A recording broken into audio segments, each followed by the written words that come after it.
Good morning, students. We are studying chapter number 19, pollution of air.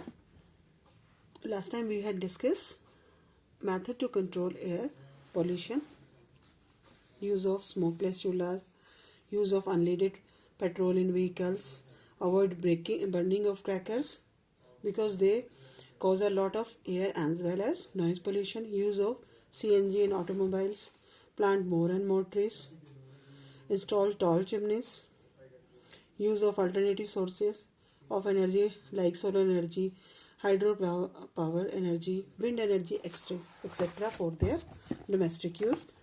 Enforce strict anti-pollution measures. ठीक है. और peeled vegetable हैं, fruits है, आपको उसको क्या करना चाहिए? We should collect them in a pit and use it as the compost. So here are the some method that we had discussed last time to control air pollution. After that we are having activity number 2. Prepare charts, etc. listing various measures which can be adopted to control air pollution. Displace them at appropriate places. What you have to do?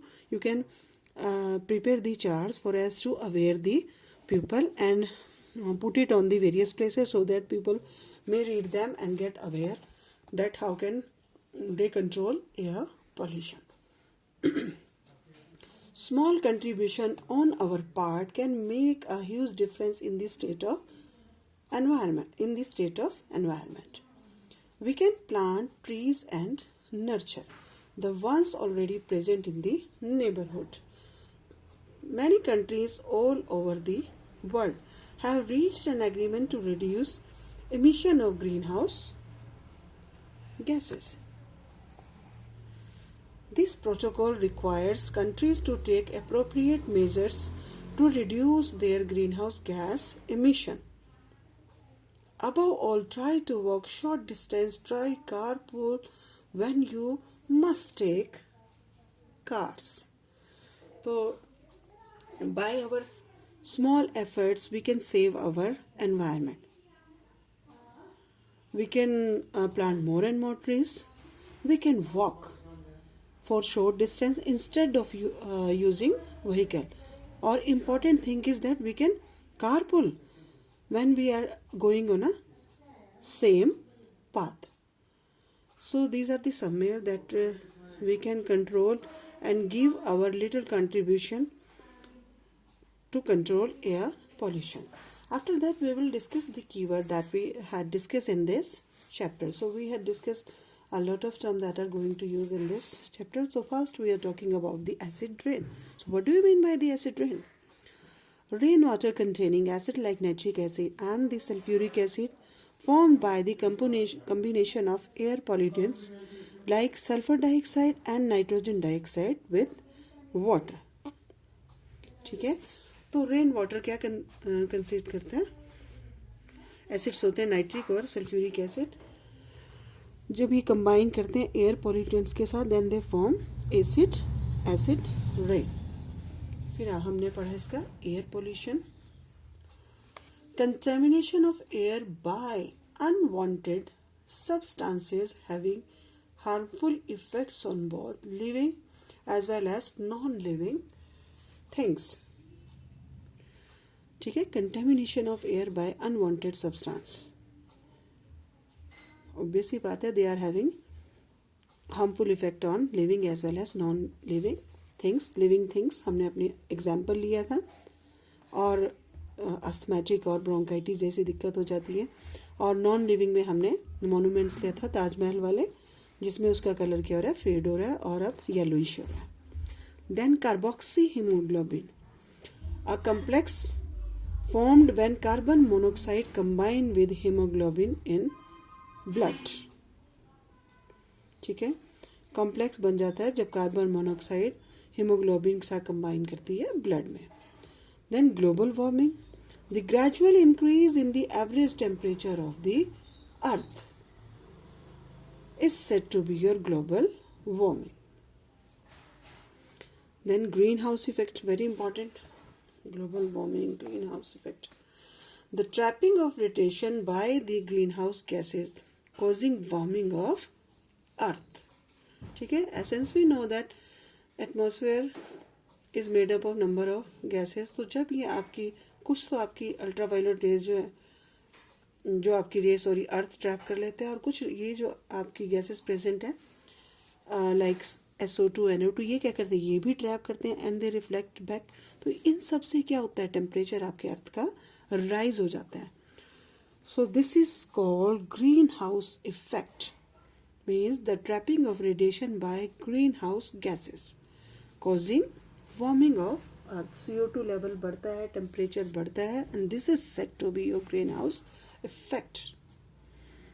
Then greenhouse gases, कौन कौन सी आपकी greenhouse gases हैं? Gases which have the capacity to trap some of the sun's heat radiation reflected back from the earth. ठीक है, कि कुछ radiation तो अर्थ ने एब्जॉर्ब कर ली, और फिर जो आपकी रेडिएशन बैक होके जाती है उनको क्या करती है, ये वाली गैसेस जो प्रेजेंट है वो क्या करती हैं, ट्रैप कर लेती हैं। तो उससे क्या होता है, एक तो पहले से अर्थ ने एब्जॉर्ब किया, दूसरा इन गैसेस ने एब्जॉर्ब किया टेम्परेचर, तो क्या होता है, अर्थ का टेम्परेचर बढ़ जाता है। So these are said to be your greenhouse gases. ये भी क्या करती हैं, ट्रैप कर लेती हैं सनरेज को। Then marble cancer, the phenomena of corrosion of marble of monuments by acid rain। ठीक है, आपके जो मॉन्यूमेंट्स है मार्बल के, वो आपके क्या हो रहे हैं, डिस्ट्रॉय हो रहे हैं एसिड रेन के कारण। That is said to be marble cancer. Marble cancer means कि मार्बल में कोरोड हो जाना, खराब हो जाना, that is said to be your marble cancer. Then pollutants, chapter यही पढ़ रहे हैं, pollution of air. So what do you mean by the pollutants, ये भी हमने डिस्कस किया था। A substance capable of causing harmful effects when present in the environment in proportion greater than its natural abundance। कि वो वाले substance जो harmful effects करने लग जाते हैं, कि जितने वो उसको प्रेजेंट होना चाहिए एनवायरनमेंट में, अगर उससे ज़्यादा प्रेजेंट हो जाते हैं तो फिर आपका क्या होता है, उन रीजन्स को क्या बोलते हैं हम, पॉल्यूटेंट्स। ठीक है, फिर ये क्या करते हैं, हार्मफुल इफेक्ट्स देना शुरू करते हैं। So these are said to be your pollutants. फिर हमने पॉल्यूशन पढ़ा था, what do you mean by the air pollution, the contamination of the environment by harmful substances known as pollution. ठीक है, पॉल्यूशन क्रिएट कर रहे हैं, ठीक है, जो एनवायरनमेंट में है ठीक है, हार्मफुल सब्सटेंस को हम क्या कर रहे हैं, contamination of the environment by harmful substance is said pollutants. फिर स्मोक है, combination of smoke with other pollutants. जब आपका स्मोक अदर पॉल्यूटेंट्स के साथ कंबाइन करता है देन इट, और फोक के साथ कंबाइन करता है then it will form your smoke. ठीक है, फिर हमने इसमें किया था excessive burning of fossil fuel is the main cause of air pollution. Carbon monoxide formed by the incomplete combustion of fuel. ये आपका मेजर सोर्स ऑफ क्या है, air pollution. Carbon monoxide when combined with hemoglobin it form complex and that is said to be carboxy hemoglobin। ये हमने भी पढ़ा ही है कि स्मोक कंबाइन करती है पॉल्यूटेंट्स और फोक के साथ, तो ये क्या करती है, स्मोक फॉर्म करती है। Excessive nitrogen oxide and sulphur dioxide when present in a air can combine with water resulting in formation of nitric and sulphuric acid, and these acids can make rain water acidic and this is said to be your acidic rain. Acid rain corrodes marble, हमने पढ़ा। It also washes away essential minerals from the soil and has adverse effect on aquatic life। ठीक है, marble cancer तो ये कर ही रहा है, साथ में आपका क्या करता है, एसेंशियल जो मिनरल्स हैं सॉइल से वो भी ठीक है डिस्ट्रॉय करता है, और साथ में एक्वेटिक लाइफ को भी प्रभावित कर रहा है। Global warming can bring climatic change, unwanted floods, droughts and melting of glacier and forest fire, these are the causes of, these are the adverse harmful effect of global warming. Climatic change सबसे ज़्यादा आता है. So reducing the fossil fuel, stop deforestation, planting more and more trees, checking on the release of CFC, chlorofluorocarbon. These are the significant measures that can help to reduce global warming. Small yet relevant contribution on our part can make a huge difference in improving the state of environment. So this is all about today. All about, not today, but all about this chapter number 19, pollution of air. Read it properly, read it, understand it, and learn it. So next time we will discuss its exercise. So thank you and have a nice day.